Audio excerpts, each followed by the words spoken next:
Bom dia, que a graça e a paz de nosso Senhor e Salvador Jesus Cristo esteja no seu lar. Hoje nós vamos falar sobre eu, um forte adversário. Há uma coisa que nós não paramos para pensar, que o meu ego, muitas das vezes, ele permite que eu perca a visão espiritual, a audição do que é certo e proceda de uma forma irresponsável, ignorando todos os fatos perfeitos. Então vamos analisar isso à luz da palavra de Deus, para que você possa estar atento e vigiar e orar, para não cair nesse processo de tentação natural que parte do nosso próprio eu. Então preste atenção. Observe bem. No livro de Isaías, verso 44, verso 20, lá há uma narrativa sobre aquele indivíduo que faz ou cria imagens, podemos dizer cria, a imagem de escultura para que as pessoas possam adorar.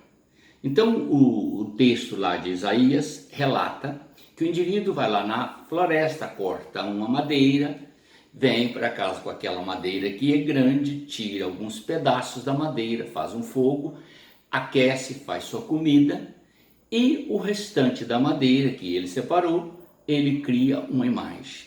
E esta imagem leva centenas e milhares de pessoas a se curvar diante dela e adorá-la, incluindo ele. Ele próprio criou com as suas mãos aquela imagem e ele próprio se dobra diante dela e faz invocações como se ela fosse um Deus. Isto prova um estado de miséria do próprio homem, estado de miséria espiritual, porque ele venda os olhos para a verdade, venda os ouvidos para a verdade e diz para si mesmo: eu sou tão ignorante que sei que essa imagem nada serve e me curvo diante dela como um Deus. Isso está escrito no livro de Isaías, capítulo 44. Você pode conferir o texto depois.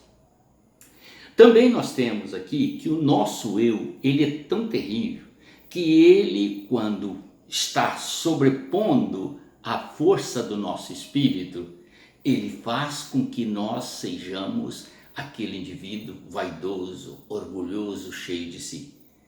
E no livro de Oséias, capítulo 7, o verso 9, o profeta Oséias está falando exatamente de Efraim, ou seja, da nação de Israel, contando as forças do norte.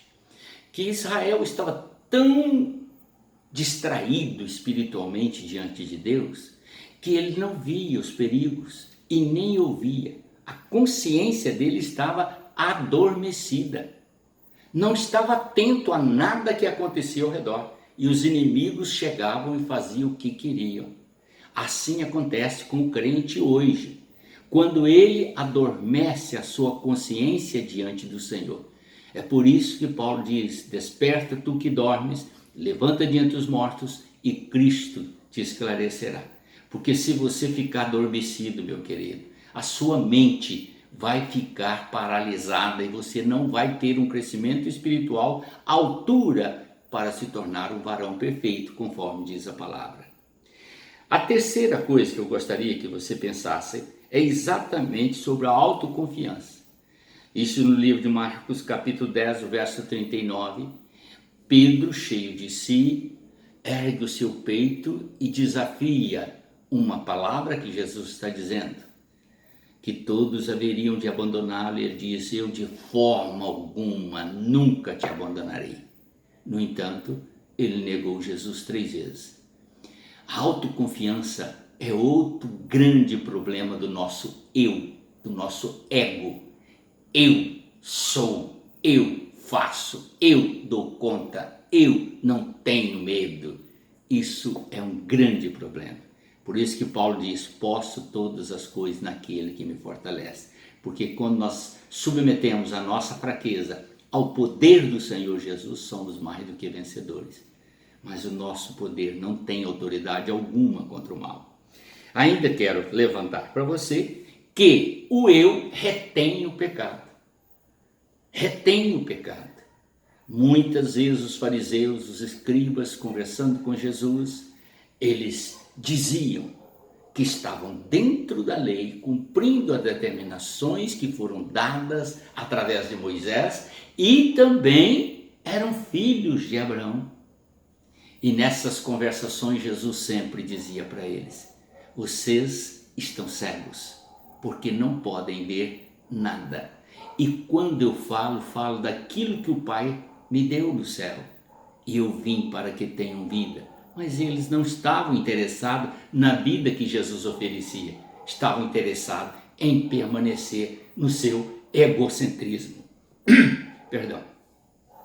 E por último, eu quero lembrar a você, o pecado também é algo que está impregnado em nós.